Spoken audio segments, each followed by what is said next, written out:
አመመኝ ደከመኝ አነባው ክፉኛ ቁስል አከብቶብኝ ቀን በሽተኛ እየጠዘጠዘኝ እንደምልተኛ በገዛ መሬቴ። እውነት ነው፣ ሞት ለማንም አይቀርም። ሁሉም ሰው ይሞታል። ግን ደግሞ አሟሟት ይወስነዋል። እንደዚህ አይነት አሟሟት እያየን ህሊና ቢሶች የሆንን ሰዎች፣ ህሊናችንን የማይቆረቆረን ሰዎች በጣም ነው የሚገርመኝ። አንድ ሰው ምንም ነገር የሚያደርገው ህሊናው ፈቅዶት ነው። እንደዚህ አይነት ሰብአዊ ጭካኔ ደግሞ ማንኛችንም በቃ ልንጋፈጥ ተው ልንገባል። ምክንያቱም የሚሞተው ሰው ነው።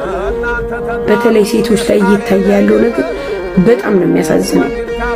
በጣም እኔ ግን ይገርመኛል እዚህ ቲክቶክ ላይ አንዳንድ ሴቶች ምን አይነት ጨካኞች፣ ምን አይነት መጥፎች፣ ምን አይነት በጣም ቆሻሻ አስተሳሰብ ቢኖራችሁ በዚህን ያክል ጭካኔ ኮሜንት ላይ ስትጽፉ ስትሳለቁ ማለት ችግር የለም። በሰፈሩት ቁምና መሰፈር አይቀርም። ሁሉ ጊዜም ደግሞ እንደተገፋን እንደሞትን እንደተገደልን አንኖርም።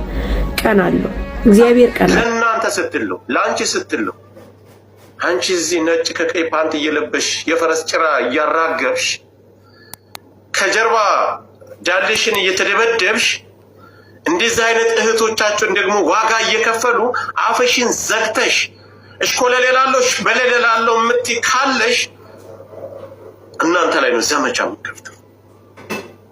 አማራውን እያፈናችሁ አማራውን እየገደላችሁ ያላችሁ እናንተ ናችሁ። ያንቺ ፌበስነት ባናቱ ይተከላል። ወንድ እኮ ነው የምትመሳሰሉ። አውዚ ቢላሂ ምን ሸይጣን የፊታችሁ ማስጠላት፣ የምኝታችሁ የቤታችሁ ማስጠላት፣ ሚዲያ ላይ የምገቡባትን ቤት ብቻ እኮ ነው አዘጋጅታችሁ የምትመጡ። የፈረስ ጭራው ለጥፋችሁ ስትመጡ እንደዛ አይነት ስነ ልቦና እኮ የለውም። ማማ ለሴት እህቶቻችን ራሱ ባህል እያጠፋችሁ ነው ያላችሁት።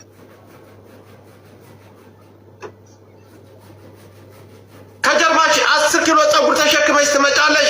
አጭር ማይለበስበትን እንደዛ አይነት ስነ ልቦና ያለላችሁን እህቶቻችንን እያበላሻችሁ ያልሆነ ትምህርት እየሰጣችሁ ነው ያላችሁ።